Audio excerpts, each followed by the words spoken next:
Welcome to Comparative Religion. This series of videos provides an introduction to comparative religion, specifically looking at the religions of South and East Asia. The first sequence of videos, called Introduction to Religion, provides a general introduction to religious studies. So let's look at part 1, Studying Religion. Comparative religion is an interdisciplinary field of scholarship that seeks to understand and compare religions from different cultures. The key insight or assumption behind comparative religion is that by comparing and contrasting multiple religions, we'll get more insight and understanding of each. Because comparative religion is an interdisciplinary field, it combines research from many different academic disciplines.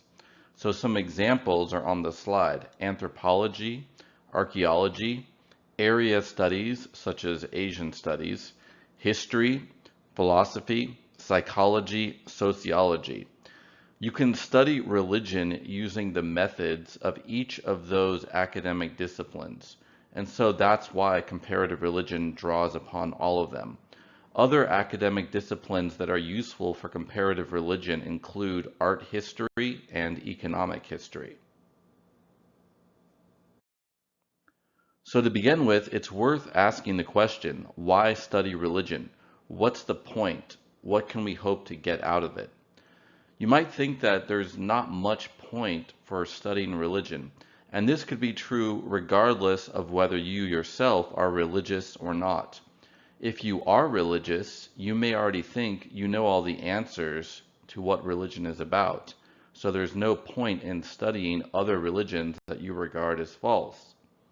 If you're not religious, you might think that all religions are wrong or a waste of time and not of any interest. But there's at least a few reasons why we could study religion, regardless of whether we're religious or not. General reasons include the fact that religion is a really important part of human history. And if you study religion, you can understand not only history, but current society, art, music, politics, and even warfare more. And there can be personal reasons for studying religion as well. For one, it can help you understand other people better, people that you may come into contact with and interact with. And then for another thing, if you study religion, you can come to reflect upon and understand your own beliefs and practices more. Regardless of whether you end up changing religions or whether you become religious or become non-religious, you can get additional insight and understanding of your own views and those of others. This map provides a color key to the main religions in the world. And essentially, the colors are based on the proportion of the population that follows a particular religion in a different part of the world.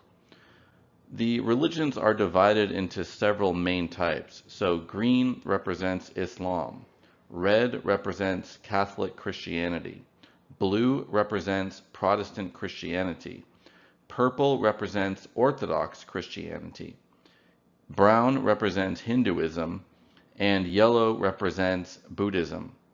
Pink represents the traditional religions of China and East Asia, which is a mix of Chinese Buddhism, Confucianism, and Taoism.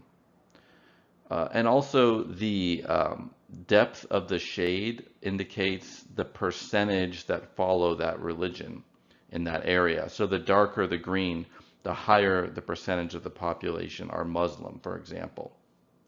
You can see that throughout much of the world, the so-called Abrahamic religions are the most common. Those include Christianity and Islam. Judaism is also an Abrahamic religion, but the only place it's a majority is in the state of Israel in the Middle East. Now let's zoom in a bit more on the area of focus for this course. This shows a map of South, Central, and East Asia. You can see India is predominantly brown, which represents the fact that Hinduism is the main religion of India. You can see to the north of India some yellow, including some darker ochre yellow that represents a higher percentage of the population being Buddhist. So the yellow or Buddhist religion is most common in Southeast Asia. That includes the nations of Burma or Myanmar, Thailand, Laos, and Cambodia, as well as in Central Asia, Tibet, and Mongolia to the north. You can also see other pockets of Buddhism like Taiwan off the coast of China and through some of the islands of Japan. Now, the pink is also going to be relevant to this course. These are a mixture of multiple East Asian religions, most of which began in China. So Confucianism, Taoism, and Chinese Buddhism were often practiced side by side, both in China and in other countries that it influenced, such as Vietnam, Korea, and Japan. And you can also see that there are many other religions practiced in South and East Asia today, such as Islam and Christianity. This course is going to focus on the religions which originated in South, Central, and East Asia, including Hinduism, Buddhism, Confucianism, and Taoism predominantly.